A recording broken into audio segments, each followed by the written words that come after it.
The laughter came first. Not the prince's breathing that had been failing for 6 weeks, thin and wet and wrong in the specific way of a child being taken from the inside out. Not the physicians' voices. They had filled the palace with competent, expensive, entirely useless noise for 43 days. The laughter. King Aldric laughed and the court laughed. They kept ite hot him. Because that was what courts did. And the woman standing in the doorway with her healer's bag and her quiet hands absorbed it with the specific stillness of someone who had been dismissed before and knew that stillness was the only dignified response. He called what she did superstition. He called her weak. He let the guards show her out. 6 days later, his son was still dying. Which country are you listening from right now? Please drop it in the comments below. I would love to know how far this story reaches. The outer districts had their own kind of medicine. Not the guild certified, palace approved, expensive kind that required appointments and credentials, and the specific social performance of someone who knew how to ask for help from institutions. The outer districts had Wren, who kept her door open and her lamp lit and her hands available for the people who came to her with the illnesses that the certified kind could not touch. She lived in the 3-room house on Ashwell Lane that had been her teacher Sova's house before Sova died, and left it to her with a note that said simply, "You know more than Moat did. Use it well." The house was small and clean and smelled of the specific combination of dried herbs and beeswax that she had associated with safety since she was 8 years old. When Sova had first opened a door, very like this one to a child, who had been turned away from every other door in the district. Her daily routine began before the city woke. She rose at the 5th hour and spent an hour in the preparation work that the gift required. Not meditation exactly, more like the specific internal calibration of an instrument that needed to be tuned before use. The gift and sensitivity adjusted to the day's expected demands. Some days the calibration was quick and easy. Some days it was slow and costly, the gift resistant in ways that told her something about what was coming before the first patient arrived. The patients came by word of mouth. Always by word of mouth because no guild listing would carry her name, no palace physician would refer to her, no official channel acknowledged that what she did was medicine rather than superstition. But word of mouth in the outer districts moved faster and with more trust than any official channel. People talked. People said, "Go to the woman on Ashwell Lane, the one with the quiet hands, the one who fixed Davil's son when the fever wouldn't break, the one who helped old Marin when the physician said her heart was giving out and there was nothing to be done." She worked ve capite had a specific patient thoroughness. Each patient received the same quality of attention, regardless of what they brought. She was not a person who performed care. She simply cared in the direct, consistent way of someone who understood that the people coming to her door were bringing her the worst moments of their lives and deserved to have those moments received with full attention. Because the ghost poison cases were the rarest and the most significant. She had treated 11 in 8 years of practice. Ghost poison. The ancient healer texts called it by different names: spiritual toxin, soul wound infection, the cold dark, was not something the guild physicians recognized as a category of illness. They treated its physical symptoms: the fever, the progressive weakness, the organ deterioration that the toxin produced as it moved through the spiritual body and corrupted the physical one from underneath. They treated it with the tools they had, which were good tools for the wrong level of the problem, and their patients either survived because the toxin ran its course before the body gave out, or they died. Many died, and the physicians attributed the deaths to the underlying physical illness. Illness rather than to the cause beneath it. Wren had treated 11 ghost poison cases, and all 11 had survived. She was in the middle of a straightforward bone bond session. A farmer with stress fractures whose physical healing had stalled, her gift providing the specific warmth that accelerated the body's own repair. When Petra arrived, she heard the knock and said, "One moment." She completed the session properly, withdrew her hands, checked the farmer's color and breathing, gave him the instructions that would matter in the next 3 days, and then walked to the door. The woman standing there was wearing palace livery. Wren recognized what palace livery meant. She had been wearing palace livery on her mind for 6 days, since the king had laughed and the guards had shown her out, and she had walked the 2 miles back to Ashwell Lane, carrying the humiliation like a stone. The handmaid said, "Please." Her voice had the specific quality of someone who had run out of official options. She said, "The boy is dying." She said, "Mort saw what you did for the miller's daughter 3 years ago. I was there. Mort ka no ove cape what your hands can do." Wren looked at her for a long moment. She said, "Tell me the symptoms, all of them in order." The handmaid told her. Wren listened with the specific attention of a healer receiving clinical information, and, as she listened, the gift began its involuntary, preliminary reading. The warmth stirring in her palms, the sense of something cold at a distance, the specific quality of ghost poison at an advanced stage that she recognized from the 11 cases before it. She said, "When did it begin?" The handmaid said, 7 weeks ago. The physicians have tried everything." Wren was quiet for a moment.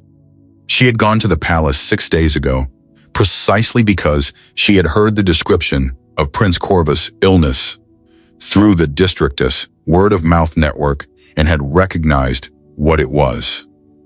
She had gone, knowing dismissal was possible, more than possible.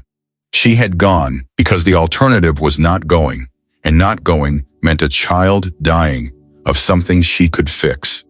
She had been dismissed, publicly and loudly, and in front of an audience. She was being asked to go back.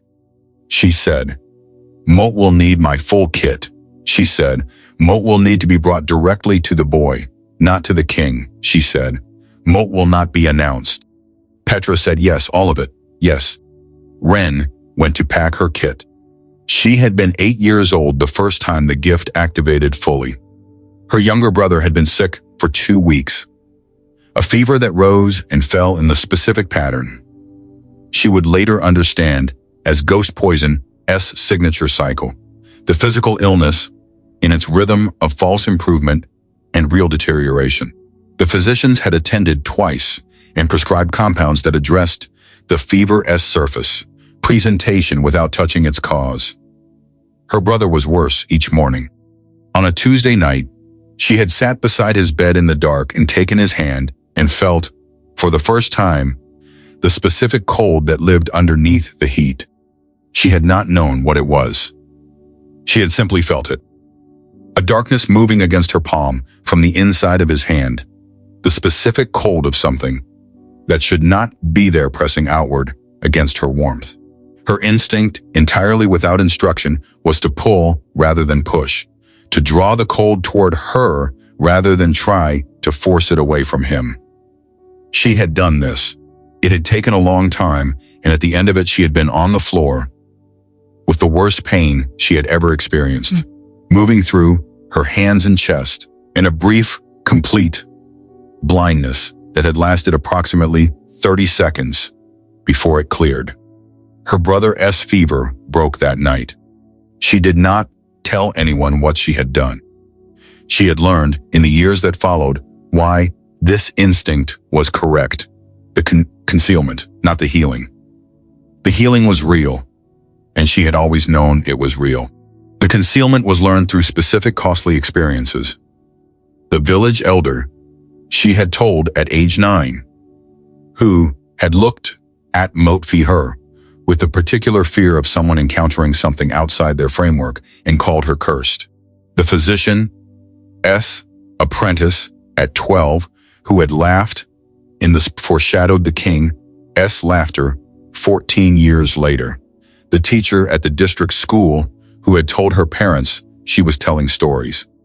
She had found Sova at 13, which was the most important thing that had ever happened to her, except, perhaps, the night her brother S. fever broke. Sova was 70 years old, formally untrained, and had been using a variant of the same gift for 50 years without ever calling it by any particular name. She called it, "What My Hands Do." She received Wren with the specific warmth of recognition, the specific warmth of someone who has spent a lifetime being the only person they know who can do what they do, and has just discovered they are not the only one. Sova taught her everything she knew, which was considerable, and left her the house when she died, which was the most practical inheritance Wren had ever received. The gift's mechanics, as she had come to understand them over 20 years of practice. Ghost poison embedded itself in the spiritual substrate of a living person, the life force layer that conventional medicine could not access, that was connected to the physical body through channels the ancient healer texts described in various ways, but that she perceived simply as the places where her hands' warmth met the patient body's warmth and found coldness instead. The ghost poison was not natural illness. It was either introduced deliberately, which was rare and serious, or it accumulated through specific kinds of sustained spiritual damage, grief unprocessed for too long, fear held too continuously, the particular toxicity of a life lived under sustained suppression of the self. In either case, her gift S mechanism was the same. She placed her hands on the area of highest concentration. She opened the warmth. She drew the cold toward her, absorbing it into her own spiritual field. Briefly, before it was neutralized and expelled through the natural processes of her gift S operation. The cost was real and consistent. During extraction, she experienced the cold S, full impact briefly, pain through her hands and chest, a loss of vision, the specific depletion of having absorbed something harmful into herself. Recovery took 2 to 4 days, depending on the severity. She had never been permanently damaged by a session. She had always eventually recovered fully. She had treated 11 ghost poison cases over 8 years of practice. Each one had survived. The first 3 she had not anticipated correctly, had underestimated the cost, had been genuinely frightened by what it took out of her. By the 4th, she had developed the specific internal preparation that the calibration ritual provided. By the 11th, she was confident in her capacity without being careless about it. The princess case, when Petra described it, registered as the most severe she had ever encountered. 7 weeks of advanced ghost poison at a child S body weight. She had estimated the cost before she agreed to go. She had agreed anyway. She had known dismissal was possible. She would have said if pressed, that dismissal was probable, that the odds of a palace with a full staff of guild-certified royal physicians receiving an outer district Omega healer with warmth or even basic professional courtesy were not good. She was not naive about this. She had been practicing in the outer districts for 8 years, which was long enough to know exactly where she sat in the hierarchy of people whose knowledge was considered worth receiving. She had gone anyway because the alternative was not going, and not going meant a child dying of something she could fix. The palace was the largest building she had ever entered. She had registered this with the specific attention she gave to all information relevant to a situation, noting the scale of it, the quality of the light, the way sound moved differently in spaces this large. She had registered the guard's expressions when she stated her purpose. The specific micro-expression of trained palace personnel encountering something that did not fit the expected categories, deciding on dismissive neutrality. She had registered the long wait in the anteroom, which communicated that her time was not valued. She had registered all of this and had held herself in the specific internal composure of someone who needed to be present, for ve kep hatate came next, and could not afford the energy of reacting to what had come before. The reception hall had been full. Not a private audience, a public one, because the king had been in the middle of a scheduled court session when she was finally admitted. She understood immediately that this was worse than a private dismissal would have been. The court's presence meant witnesses. Witnesses meant the dismissal would be performed rather than delivered. And a performed dismissal was a different kind of wound than a private one. She had stated her purpose simply. She was a healer from the outer districts. She believed she understood the nature of the princess' illness. She wished to be permitted to attempt treatment. The king had looked at her for a moment. Then he had looked at his assembled physicians, 6 of them, guild-certified, expensively robed, professionally confident. Then he had looked back at her. He said, "My son has the finest physicians in the kingdom attending him. What he does not need is an omega from the outer districts with a bag of herbs and what might assume is some variation of spiritual superstition." Someone had laughed. Then more people laughed. Then the king's expression had settled into the specific comfortable contempt of a man whose judgment has been validated by his audience. He had called her weak. Not precisely, not in those words. The words had been a dismissal of her offering rather than her person. But the meaning had a day been, you are not the kind of thing that helps here. Your kind of help is not real help. What you are is a desperate fantasy, and we do not have time for desperate fantasies. The guards had been efficient. She had walked out, not run, walked. Because she was not afraid of him, and she was not going to let anyone present believe she was.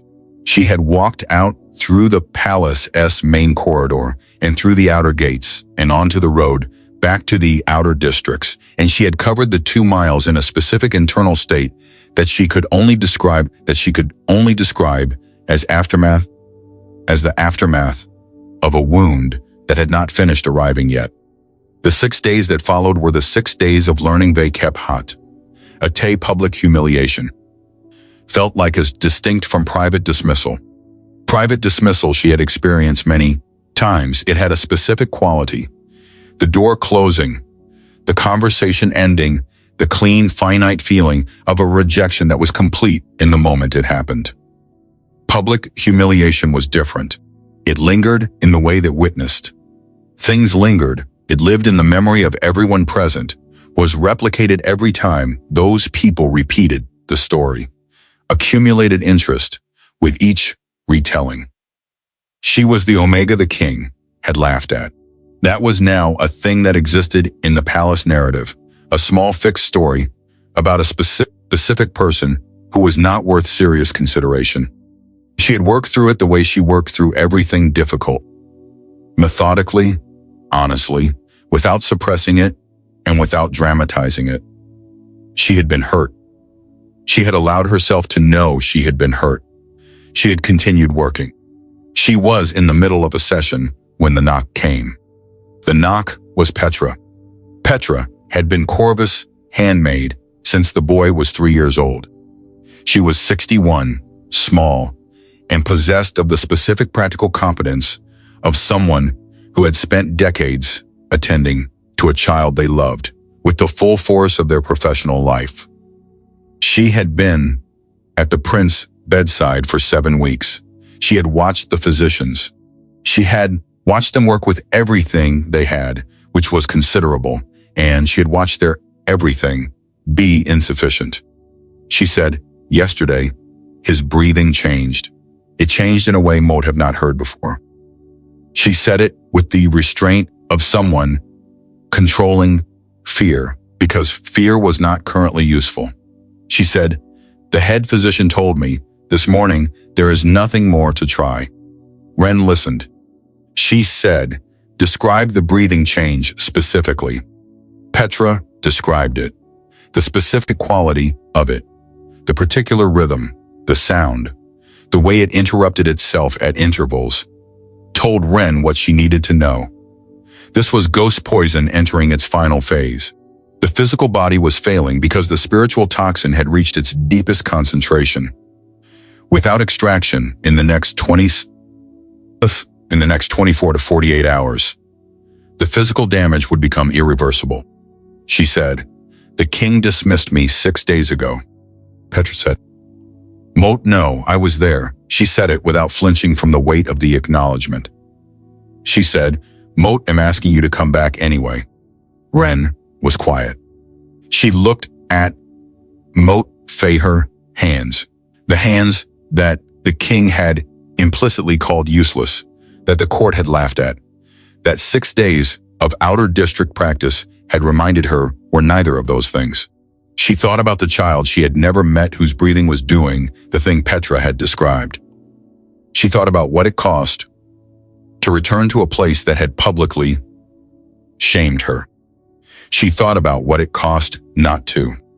She said, "Moat need to go directly to the boy, not to the king, not to the physicians. Directly to Corvus." She said, "Moat will not be announced as a healer. Moat will be announced as your personal guest visiting the prince's chamber." She said, "Moat need an hour of uninterrupted access before anyone is told Moat am there." Petra said, "The physicians are not in the chamber right now. They have." She paused, choosing the word, stepped back. She said, "You will have the time." Wren said, "And when the king finds out Moat am there." Petra looked at Moat her with the specific directness of someone who had calculated this and made her peace with it. She said, "By then, it will be too late to change what has happened." She meant, by then the healing will be done. She meant, present the king with the result, not the process. Wren recognized the calculation and respected it. She said, "Moat need 30 minutes to prepare." She said, "Moat will meet you at the outer gate." She went to complete her preparation ritual. The internal calibration, the gift tuned to its maximum sensitivity, the specific readiness for a session significantly more demanding than anything she had done in the past 8 years. She packed her kit with the methodical care of someone who was not careless either. At the outer gate, Petra was waiting. The palace looked the same. Of course it looked the same. 6 days was not enough time for a building of this size to change in any visible way, but she registered it differently on the second approach, through the specific lens of someone who had been inside it and had been rejected by it. The grandeur read differently now. Not intimidating, she had not been intimidated on the first visit, and she was not intimidated on this one. It read as the specific kind of grandeur that required maintenance to survive. That was dependent on the continued agreement of everyone inside it to treat it as grand. She followed Petra through a side entrance, which was correctly chosen. The main entrance would have required passing through spaces where she might be seen and recognized, and being seen and recognized. Before she reached Corvus would produce complications that the situation did not have time for. The corridor to the prince's chamber was quiet. She could feel the ghost poison before she opened the door. At the distance of 10 feet, the gift registered it as the specific cold at the edge of perception, the earliest warning signal, the one that told her she had been correct in her identification. At 5 feet, it was stronger, more specific, the particular quality of advanced toxin at high concentration that she recognized from the most severe cases she had treated. She felt her palms begin to warm in response. The gift activating in the presence of what it was made to address. She opened the door. Prince Corvus was 7 years old. She had known the age from Petra's account, but knowing and seeing were different. And what she saw was a child who was very small and very still in a large palace bed, with the specific quality of someone whose body was using every resource it had left simply to continue breathing.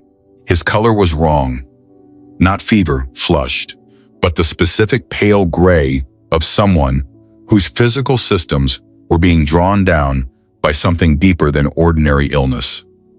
The sound of his breathing from across the room matched exactly what Petra had described. The ghost poison was dense.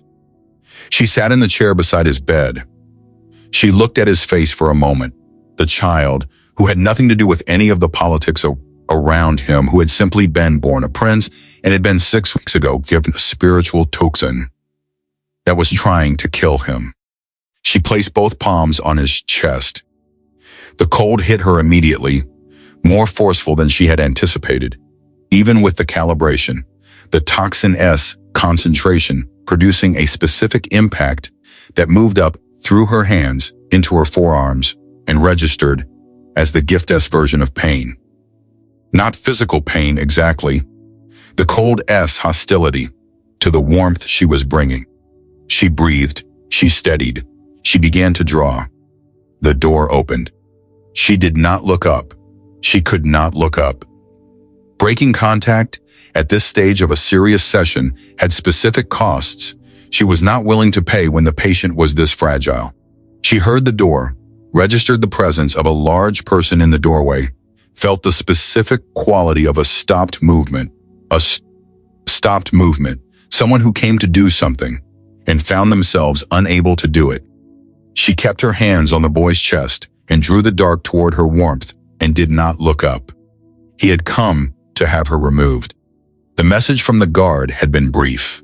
The Omega healer from 6 days ago had been admitted to the Prince S chamber. Welcome back to the Whispers of Alpha King channel. Today we're going to present a new story that I believe you'll be very curious about and interested in because of its incredibly captivating content. Now let's explore it together until the end of the video. This is a fictional story compiled from various sources, supported by AI, and the content is purely for entertainment and educational purposes. Without authorization by a palace handmaid, he had left the council session mid-discussion, which he had never done before. Corridors, with the specific palace velocity of a man who had already decided what he was going to do when he arrived. He opened the door. He raised his hand to give the removal order. What he saw stopped the order before it arrived. She was sitting beside his son S bed, with both palms flat against Corvus S chest, and Corvus S breathing was different.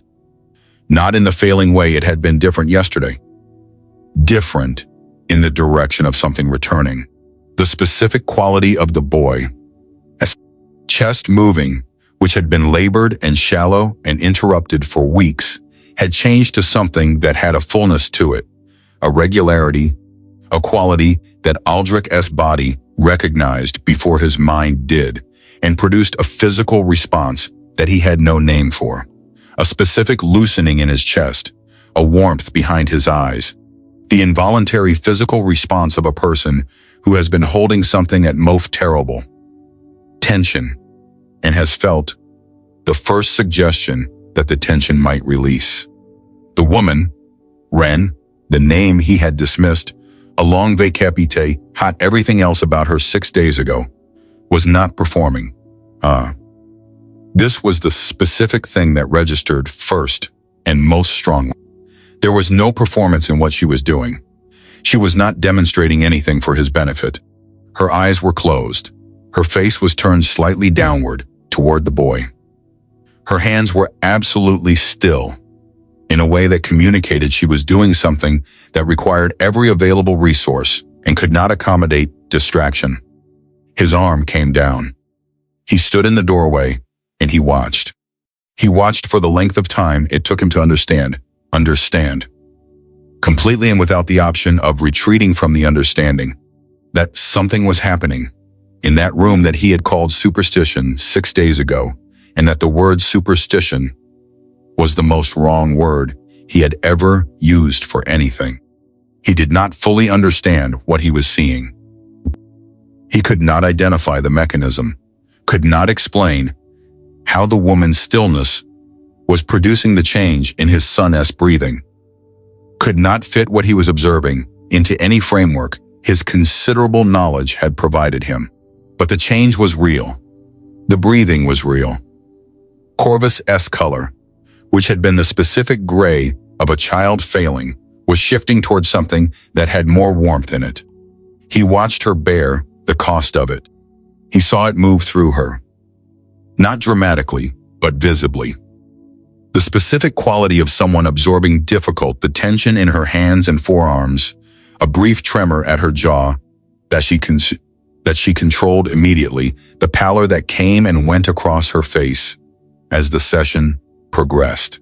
She was not unaffected by what she was doing. She was affected, and she was continuing with the specific sustained intention of someone who had calculated the cost and decided it was worth paying. He had called her weak. He stood in the doorway of his son's room, and he watched the weakest person he had dismissed prove, in the most direct way available, what the word weak could not contain. He did not move. He did not speak. He stood and watched and felt his certainty doing what certainty did. When it encountered sufficient evidence of its ove kept no error, not collapsing all at once, but cracking, the specific hairline fractures of a framework being tested from inside. Then Wren's breath hitched. Her hands stiffened, and Corvus took a deep, full, uninterrupted breath. The first one Aldric had heard from his son in 6 weeks, and the crack in Aldric's certainty became something else entirely. She was at the hardest part. The ghost poison-S core concentration, the densest accumulation of the toxin. The place where it had been sitting in Corvus' spiritual body for 7 weeks, building toward the damage that without beings had been watching, without beings able to explain, was resisting the drawing. This was normal. The toxin's deepest layer always resisted, always pushed back against the gift's warmth, with the specific intensity of something that had made itself at home in a space and did not want to leave. She held steady. The cold moving through her hands was significant, more intense than anything. From the previous 11 cases, the additional severity of 7 weeks accumulation and a child's smaller spiritual body, producing a concentration that hit her gift's warmth like a wave. She felt it move up through her forearms and into her chest, and she breathed through it, controlled, measured, the specific breath technique Sova had taught her for exactly this point in a difficult extraction. She drew. The toxin released. It came out in a sustained flow. Not all at once.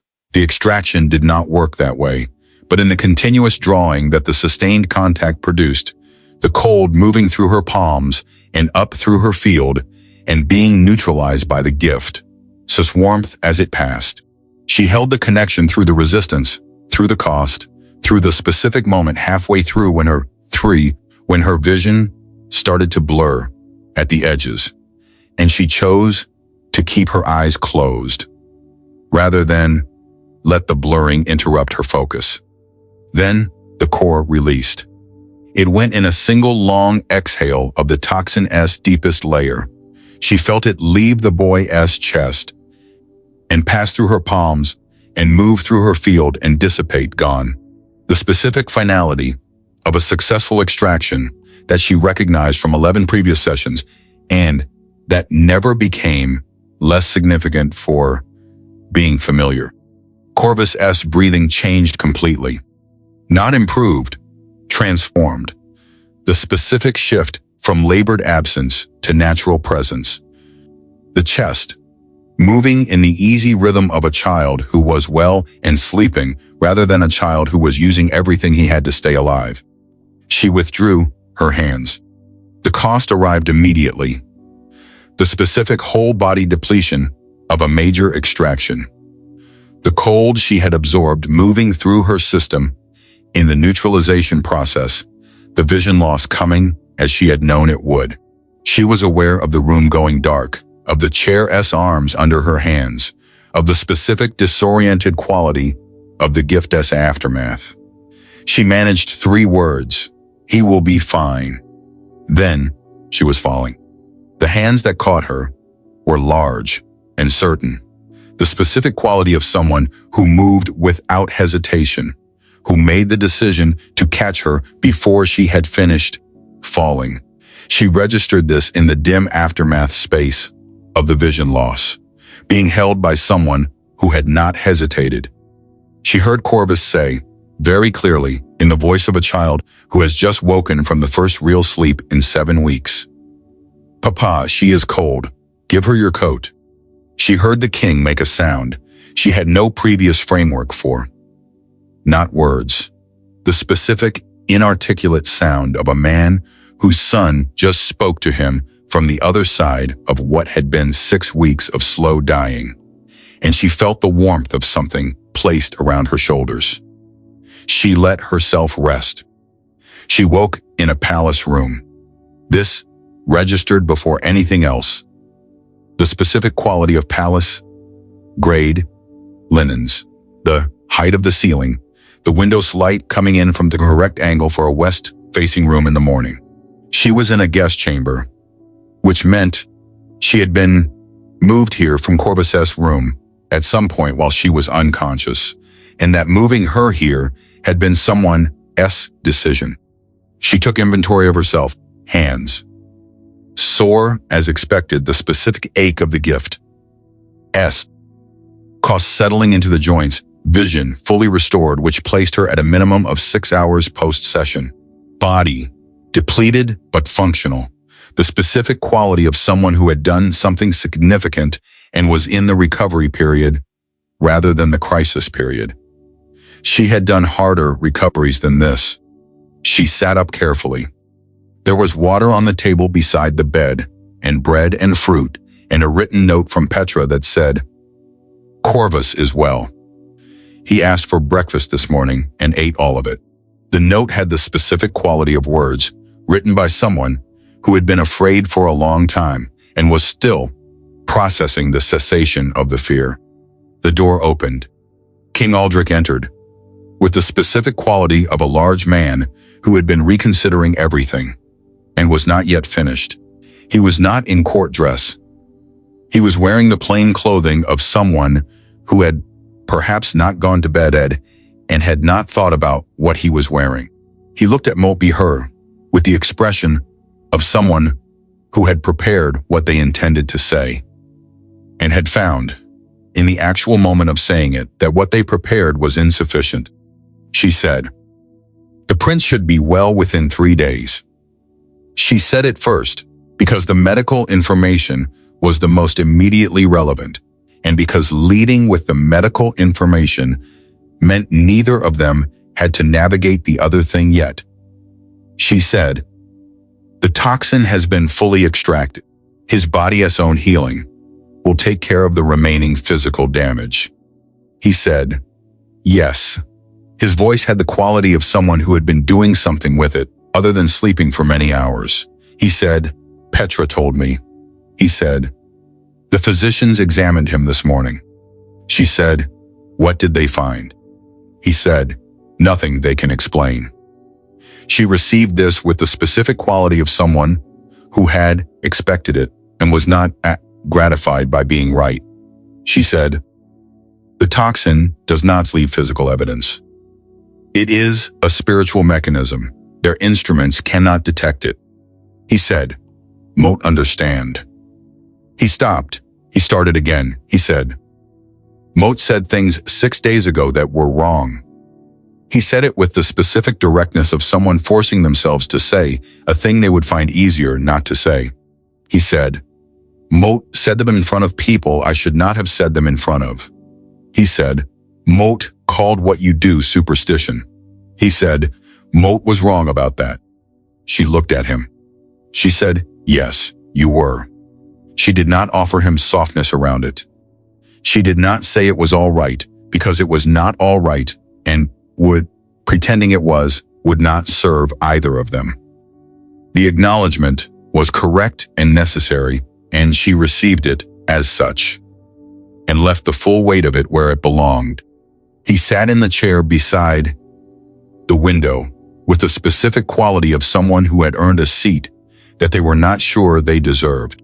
The door opened and Corvus came in. He was wearing his dressing gown and his hair was disordered, and he had the specific luminous energy of a child who had woken up well after weeks of not being well. He looked at Wren with the direct, uncomplicated regard of a 7-year-old who had experienced something from the inside and had an opinion about it. He said, "You got the cold thing out of me." She said, "Yes." He said, "Moat could feel it leaving." He said, "It felt like when a splinter comes out but bigger." She said, "That is a good description." He said, "Thank you." He said it with the specific seriousness of a child who understood that what they were thanking someone for was significant. She looked at Aldric. Aldric was looking at his son with the specific quality of a man who has spent 6 weeks afraid and is not yet fully through the fear's aftermath. She said to Corvus, "You should have more breakfast. You have a week of eating to catch up on." He went. She looked at Aldric, who was still looking at the doorway his son had left through. He said, without turning, "Someone put the poison in him deliberately." He had known this since the 4th week. He said it aloud to her because she was the only person in the palace whose capacity for truth-telling he had recently received evidence of, and because the specific knowledge of deliberate poisoning had been sitting in him for 3 weeks, with nowhere honest to go. And the palace physicians did not know what the poison was. His security council could find no physical mechanism, and the official position had remained that the prince's illness was a natural, if severe one.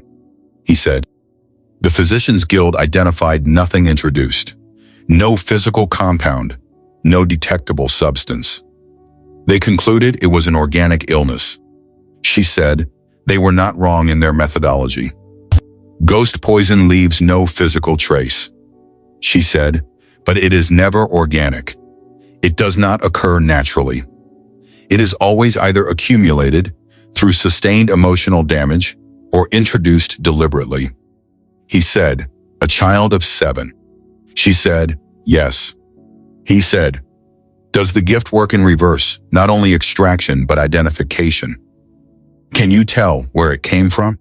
She was quiet for a moment. She said, "Moat have done that once. It is different from extraction. Moat, am not drawing anything out, only reading the residual signature of the toxin in the spaces where it was placed." She said, "It is considerably less costly than extraction." She said, "Moat would need access to the spaces the prince occupied in the weeks before the illness began." He said, "You have it, whatever you need." She looked at him with the specific directness she brought to all communications that mattered. She said, "Yesterday you agreed to 4 things that Moat am going to hold you to penalty." She said, "You agreed that my methodology is real and not superstition. You agreed that what Moat do is medicine and not performance." She said, "The investigation you are describing would require me to use the gift in your palace-esque spaces, which means using it in front of people who 6 days ago were laughing at it." He said, "Tell me what you need from me." She said, "Moat needs you to tell them before Moat do anything visible in front of them that you were wrong 6 days ago and that you know it," she said. "Not a performance. A statement of fact delivered to whoever is present when Moat begin working." He said, "Yes." She said, "Moat also need to understand who knew about the ghost poison and what it was." because someone who could administer it deliberately would need either the knowledge or the assistance of someone who had the knowledge, and the knowledge of ghost poison is not widely distributed. He said, the Royal Physicians Guild maintains a historical archive of documented unusual illnesses. She said, Moot, no. The Guild archive is one of 3 places in the kingdom where the ancient healer texts are held. She said, Moot am one of the very few people outside those 3 locations who has read them. She paused. She said, which means whoever placed this poison either had access to the Guild archive or was guided by someone who did. She watched him understand what she was not saying directly. He said, the Guild filed a formal complaint about your presence this morning. She said, Mokano Ovekep. He said, the complaint argues that the Prince's recovery is attributable to natural illness resolution, coinciding on with my admission of an unauthorized practitioner. She said, of course it does. He said, Mort have not yet responded to the complaint. She said, what are you going to say when you do? He looked at her. For the first time since he entered the room, he looked at her the way the king of a kingdom looked at something. Not with contempt, not with guilt, with the specific attention of someone doing genuine assessment. He said, Mode, I'm going to tell them they are wrong. The formal complaint was 6 pages. It had been submitted by the Royal Physicians Guild, Administrative Council, within 18 hours of Corvus' recovery being reported, which told Wren something about how quickly the Guild had assembled its argument and something about how much warning they must have had that a challenge to their authority was coming. The complaint's argument was careful. It did not claim the prince had not recovered. The evidence of that was too clear to dispute. It argued instead that the recovery was coincident with, but not caused by the unauthorized practitioner's presence. It cited the 6 weeks of medical treatment that the guild physicians had provided as having addressed the physical illness,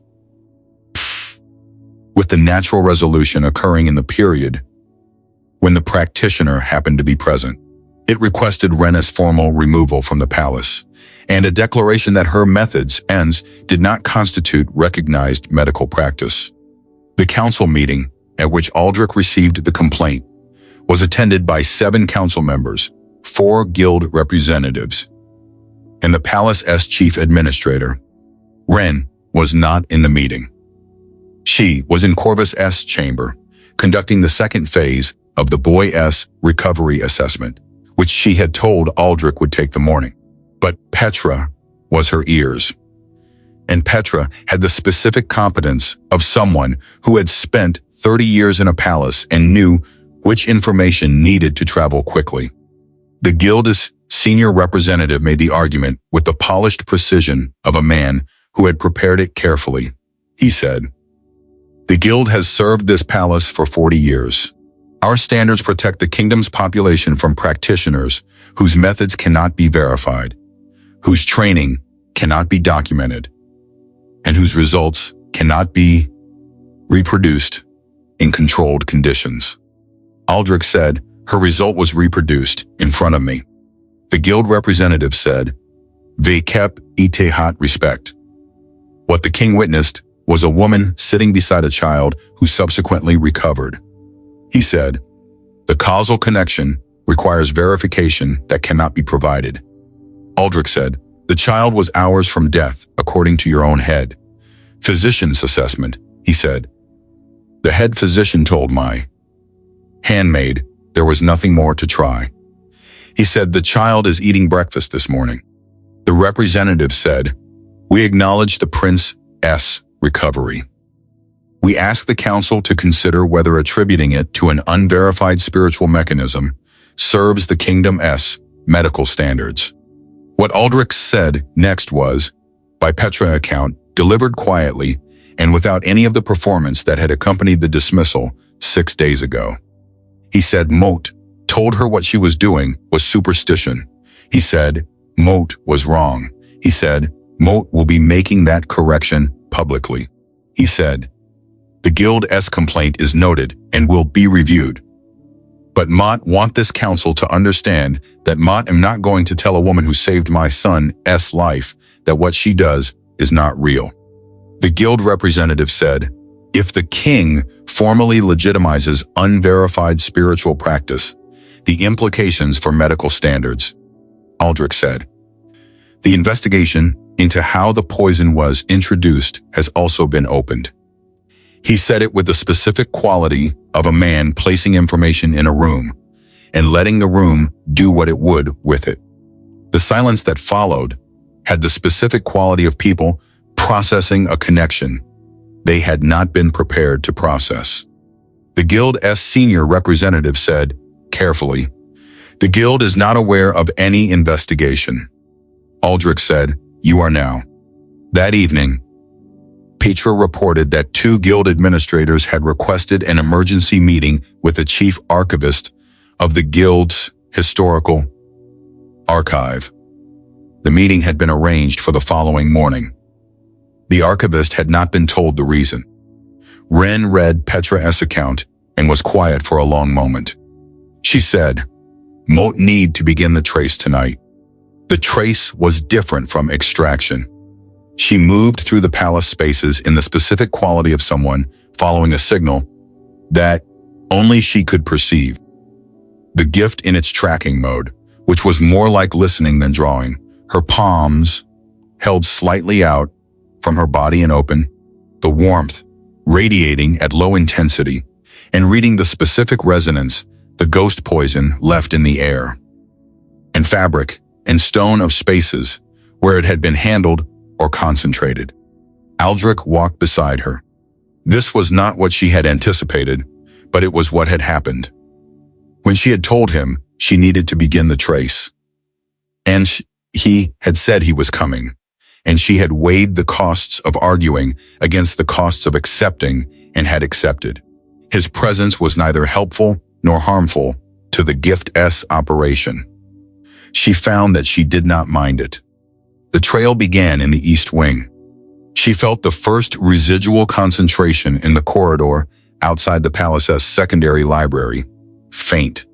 The specific cold at the edge of perception that told her something carrying ghost poison had been in this space in the last 2 months. She moved closer to the wall, let the gift read more specifically. She said quietly, someone stood here. She said, they had the poison with them. Concentrated, prepared, not the residual of someone who had been near it, but the specific signature of someone carrying it with intent. Aldric said nothing. He watched her work. She moved down the corridor. The trail strengthened.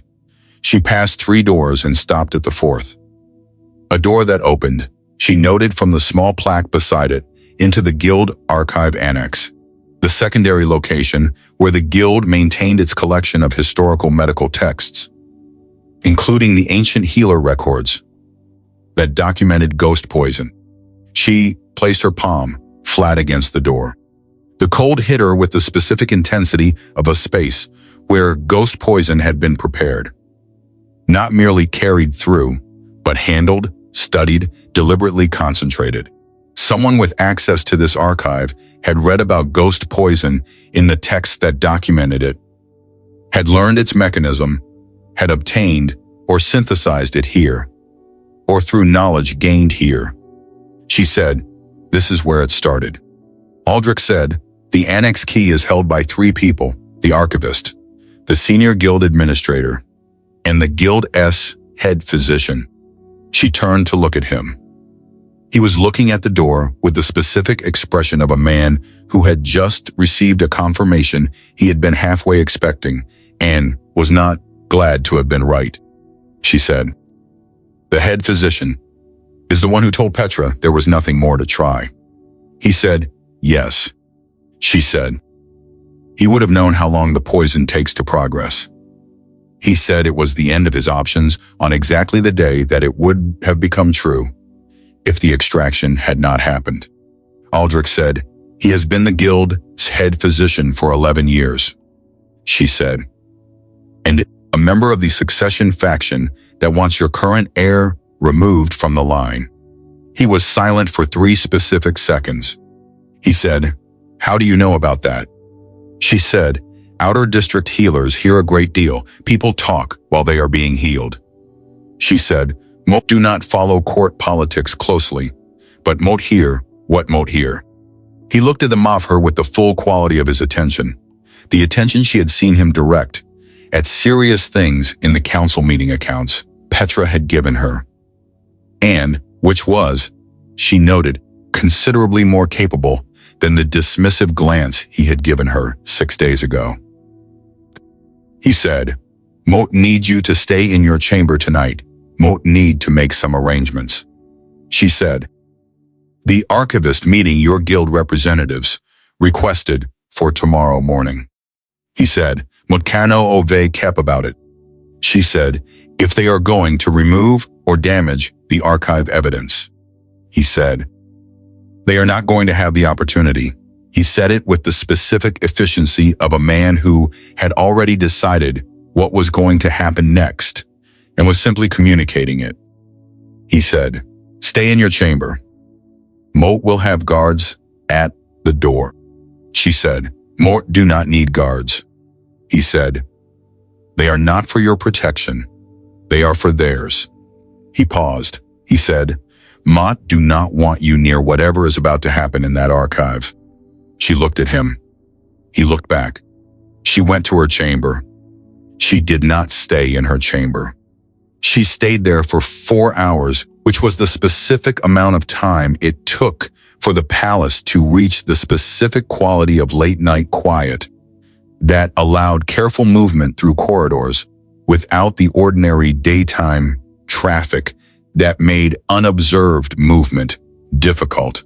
She had spent 8 years moving through the outer districts in the early morning hours for exactly the reasons that applied now. Some work required quiet, and some quiet required a specific hour. She had not agreed to stay in her chamber. She had gone to her chamber. The distinction mattered to her. She needed to see the archive. Not for the same reason the guards were preventing the guild representatives from accessing it. She did not need to remove or protect evidence. She needed to read it. The Ghost Poison S residual signature in the archive annex had told her where it had been studied and prepared. What it had not told her was whether the archive documents themselves contained evidence of the specific preparation method, modifications to the standard formulation that could identify who had adapted it and when. She moved through the corridor with the gift running at its lowest operational setting, not tracking, simply present, the warmth reading the spaces she passed through and noting anything that was relevant. The palace was quiet. The guard outside the archive annex's door was one she had not seen before, which meant Aldric had placed additional security here as he had said he would. She did not approach the archive. She stood in the corridor outside it and let the gift extend, not to the door she had touched earlier, but to the secondary space, the connecting corridor that ran alongside the annex and that would have been visible from the annex interior window. The specific quality of the residual signature here was different, older, more established. The specific density of a location where ghost poison had been in preparation, not once, but repeatedly. The secondary corridor connected to the palace physician wing. She stood in the dark and let the gift read the full extent of the residual signature and built from the specific qualities of what she was perceiving, a picture of what had happened here. Someone with regular access to the physician wing, regular access to the archive, and significant knowledge of the ancient healer texts had been preparing ghost poison in this corridor for an extended period, not weeks, but months. The residual signature S depth, indicating preparation, beginning well before the princess illness started. This was not a hurried decision. This was a sustained, planned operation. She was turning to go back to her chamber when the secondary corridor, far door opened, and the head physician stepped through it. He saw her at the same moment she saw him. She said his name. He stopped. She said, "Moat, know what you did." She said it the way she said things that were true, plainly, without drama, the specific register of someone who had the evidence in her hands. She said, "The ghost poison residual signature in this corridor has your preparation location written in it." She said, "Moat have been reading it for the past 20 minutes." He said nothing. She said, "Moat, I'm going to ask you one question, and Moat need you to answer it honestly. Because there is a child in this palace who survived what you did to him, and who deserves to know why it was done." He was very still. She said, "Who asked you to do it?" He said, in the specific hollow voice of a man whose plan has just been read out of the walls by the person he least expected to be able to do that. "You cannot prove any of this." She said, "Moat, not a court. Moat, not making a case. Moat, asking you a question." He did not answer the question, but his silence had the specific quality, the specific of a silence that contained a name. And she understood from the quality of it that whoever had asked him to do it was someone significant enough that answering her was more frightening than anything else she could offer. She heard footsteps in the main corridor. The footsteps were Aldric. He had not been asleep. She had suspected this when she chose to leave her chamber. A man in the middle of a palace crisis who had just told her to stay in her room was not a man who was going to bed. He came through the main corridor connecting door and took in the scene. Wren in the secondary corridor, the head physician standing very still, the specific quality of what had clearly been a conversation that had just been interrupted, with the specific speed of a person trained to read situations rapidly. He said, "Go back to your chamber." She was uncertain whether he was speaking to her or to the physician. The physician made the decision by attempting to move toward the far door. Aldric said, "No." The word had the specific quality of a word that contained all necessary authority and required no volume. The physician stopped. Aldric said to Wren, "What did you find?" She told him. She described the residual signature, the preparation location, the duration of the operation, the specific qualities that told her what they told her. She delivered it in the plain register of clinical information because that was what it was. Evidence gathered through a gift that she had just demonstrated was real, delivered to the person with the authority to act on it. Aldric listened with his full attention. When she finished, he said, "You were not supposed to leave your chamber." She said, "Moat did not agree to stay in my chamber." He looked at her, with the specific expression of a man absorbing a correction to his assumption about what had been agreed. He said, "Did he tell you who ordered it?" She said, "No, but his silence told me it was someone significant." Aldric said to the physician, "Mort, am going to ask you the same question." He said it with the specific quality of a king asking something, the weight of consequence in the voice, the specific understanding that the answer mattered in ways that the answerer might not yet have fully processed. The physician said, "Moat want the guild's legal representative present." Aldric said, "You will have one," he said, "but we will be talking tonight, regardless of whether they have arrived." He said to Wren, "Now please go back to your chamber." She went. This time she went completely. She lay in the palace bed and looked at the ceiling and understood that the investigation's next phase was not hers to conduct. That the physician's identity, the person who had ordered the poisoning, the political machinery that had made a 7-year-old a target, This was Aldric's domain, in the way that the ghost poison signature was hers. And the appropriate thing was to let him do his part of the work. She heard distantly the sounds of the palace, crisis, machinery beginning to move.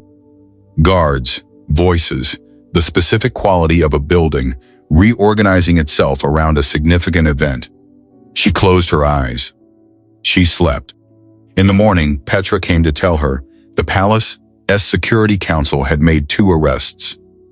The head physician and the guild as senior administrative council member, who had been the one to request the archivist meeting, and who had been, for the past 3 years, a paid agent of the second succession faction. The succession faction that had the most to gain from the prince's death. Aldric called the assembly for the following morning. He did not give Wren advance notice of what he was going to say. She learned from Petra that it was a full, formal assembly. All council members, the guild's remaining representatives, the palace's senior staff, the court, the same people who had been present 6 days ago when he had laughed. She attended because attending was the correct thing to do. Not to watch him be accountable. She did not need to witness his accountability for her own sake. She attended because the healing had happened in front of witnesses, and the accounting needed to happen in front of witnesses. And the kingdom's people who had been in that room 6 days ago deserved to see the full picture. Aldric stood at the assembly center. He did not use the throne. He stood on the floor, which was the specific choice of a man who understood that what he was doing did not benefit from elevation. He said, 6 days ago, Mot dismissed a healer from this palace. He said, Mot dismissed her in front of this assembly, using words that were contemptuous and public and wrong. He said, Mot called what she does superstition. He said, Mot was wrong about this, in the specific sense that Mot had no evidence for the claim. Mot had made no investigation. Mot had done nothing but observe that she did not have the credentials my guild-trained physicians had, and Mot had decided on that basis that she had nothing real to offer. He said, my son was dying. He said, my physicians had done everything available to them. He said, the woman Mot dismissed returned to this palace at a handmaid's request, without being summoned by me, and placed her hands on my son's chest, and drew out the thing that was killing him. He said, Mot was in the doorway when this happened. Mot watched it. Mot am the primary witness to what it was. He said, it was medicine. He said it with the specific weight of a word being restored to its full meaning, after being used to exclude something real. He said, it was medicine that my guild archive contained documentation of, and that my guild SC head physician had studied and weaponized against my child. He said, the arrests that were made last night are the result of an investigation that was made possible by the same gift, Mut, called superstition. He said, Mot o Wren, a specific and public acknowledgement. He said her name the way he had said it in the guest chamber, the way a person said the name of someone whose reality they had just fully received. He said, what she does is real. What she does is medicine. What Mot said 6 days ago was wrong and harmful, and Mot will not pretend otherwise. The assembly was quiet. The guild's remaining representative looked at the floor with the specific quality of someone who has been in an institution whose authority just had a public hole made in it. Wren stood at the assembly's edge and received the accounting with the specific composure of someone who had needed this and was not performing gratitude for it.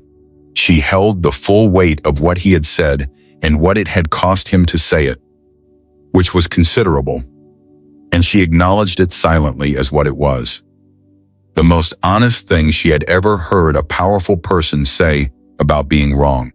She looked at Corvus, who was standing beside his father, and who was wearing the expression of a 7-year-old who was very interested in everything happening around him. She said nothing.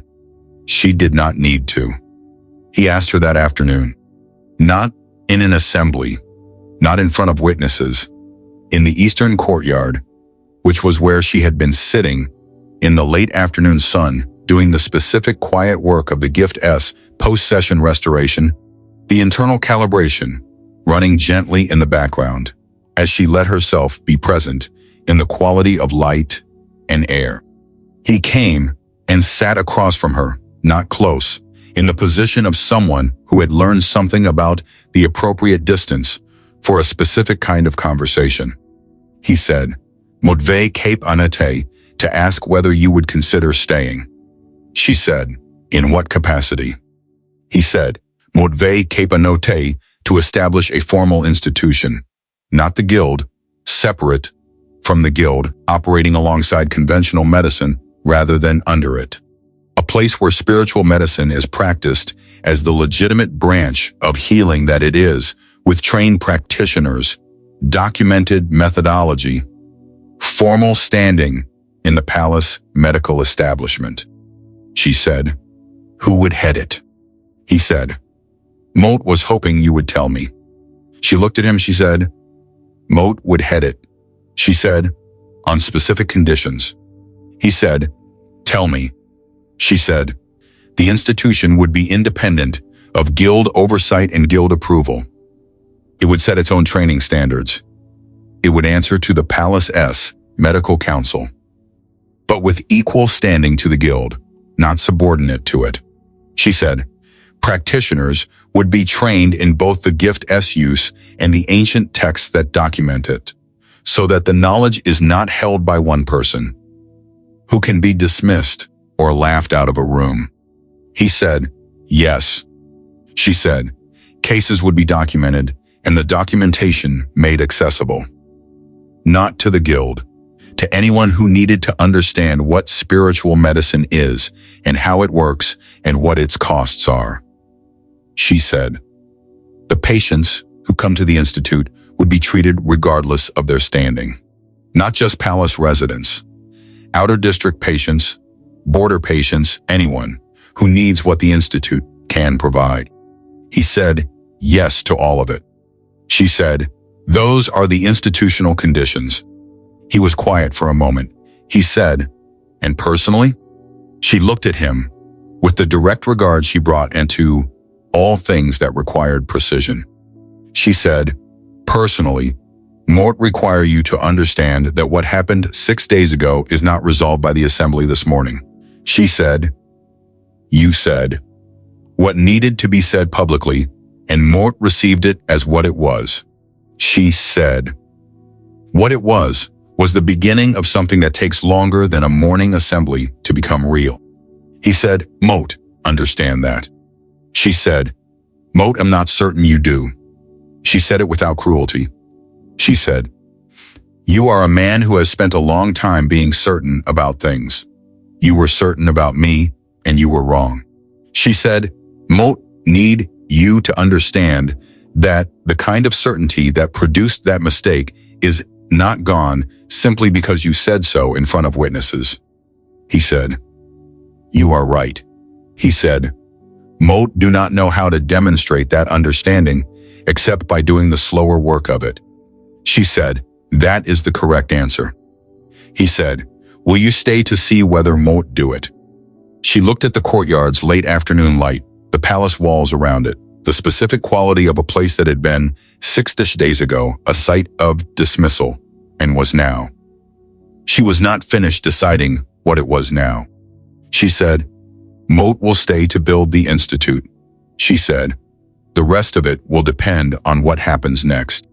He said, "That is fair." Corvus found her in the institute's first space 3 weeks later. The institute was still being prepared. The rooms designated. The shelves being built for the archive of healer texts she was assembling. The training materials being developed. She had been working since the day Aldric confirmed the formal establishment, which had been the day after the assembly, with the specific focused energy of someone building something they had been imagining for a long time, without knowing they were imagining it. The boy came in carrying a drawing. He said, "Moat drew the cold thing." He showed her the drawing, a 7-year-old's rendering of something he had experienced from the inside, dark, irregular shapes being drawn toward a central warmth in a movement that was, she thought, remarkably accurate for a child. An interpretation of something he had felt rather than seen. She said, "That is a very good drawing." He said, "Papa has been reading." She said, "He reads about everything when he wants to understand it." She said, "What has he been reading?" Corvus said, "The old books, the healer ones." She said he asked the archivist to find all of them. She received this information quietly, without showing him what it produced in her internal register. A man who had called the ancient healer texts superstition was spending his evenings reading them, not because anyone had asked him to, not in preparation for any meeting, simply because he wanted to understand. She said, "Does he have questions when he reads?" Corvus said, "He asks me things sometimes." She said, "Moat think, because Moat am the one who felt it." She said, "What does he ask?" Corvus said, "He asks what it felt like." She said, "He asked me 3 times, in different ways." She looked at Moat for the drawing and said, "Moat think he is trying to understand what he was watching." She paused. She said, "He cried after you fainted." She said it in the guileless way of a child who has observed something and is reporting it, because it seems relevant. She was quiet for a moment. She said, "He was frightened for you." Corvus said, "Mokanove kept that." She said, "What meant for you?" He said, "You were very cold." She looked at the drawing in her hands, the cold shapes being drawn toward the warmth. She thought about Aldric in the doorway, raising his hand to give the removal order and finding he could not.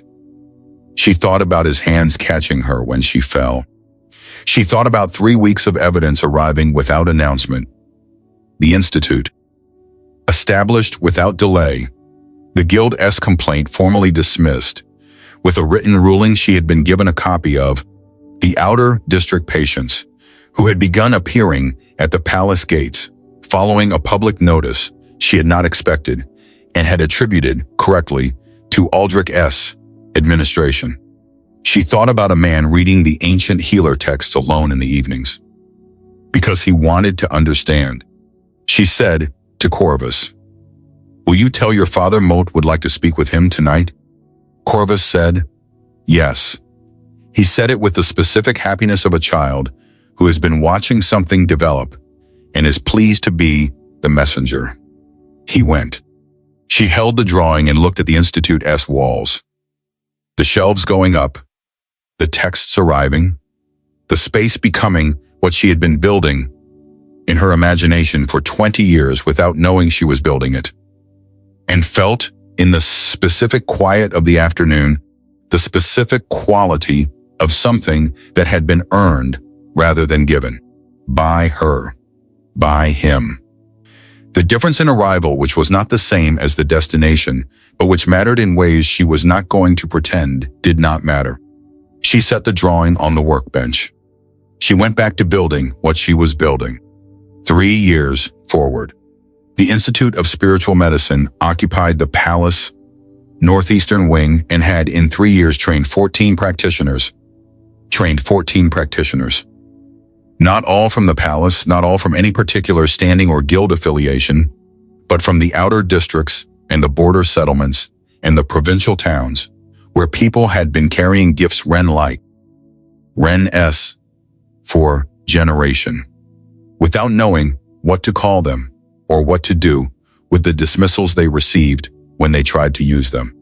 The ancient healer texts were now in the Institute's archive, and the archive was accessible to practitioners, to patients, to anyone who wished to understand what spiritual medicine was and how it operated, and what its history in the kingdom had been. Before the guild's monopoly Unauthorized knowledge had made the history illegible. 11 of the 14 practitioners Wren had trained had successfully treated ghost poison cases. The documentation of these cases, patient histories, symptom presentations, treatment methods, outcomes, was the first formal clinical record of spiritual medicine in the kingdom's history. The Physicians Guild had in the Institute's second year requested a copy of the documentation. She had provided it. The head physician who had poisoned Corvus had been prosecuted and removed. The succession faction member who had ordered it had been similarly addressed. The succession law itself had been reformed. Aldric had used the case exposure as the specific political moment to address the structural incentive that had made a 7-year-old a target in the first place. Corvus was 10 years old. He still came to the Institute occasionally. Not for treatment, simply because he liked it there, liked the quality of the people who came and went, liked the specific atmosphere of a place where then things that could not always be explained were taken seriously anyway. He had asked Wren, at 9, whether he might learn something about spiritual medicine when he was older. She had said, "Yes, if you are still interested when you are older, come back and we will see what you can do." He had written it in a small book he kept. She and Aldric had built something. Not what had been destroyed in the palace's reception hall. She had been clear, from the beginning of the longer conversation, that what had been destroyed in that room was not restorable, because it had never fully existed in the first place.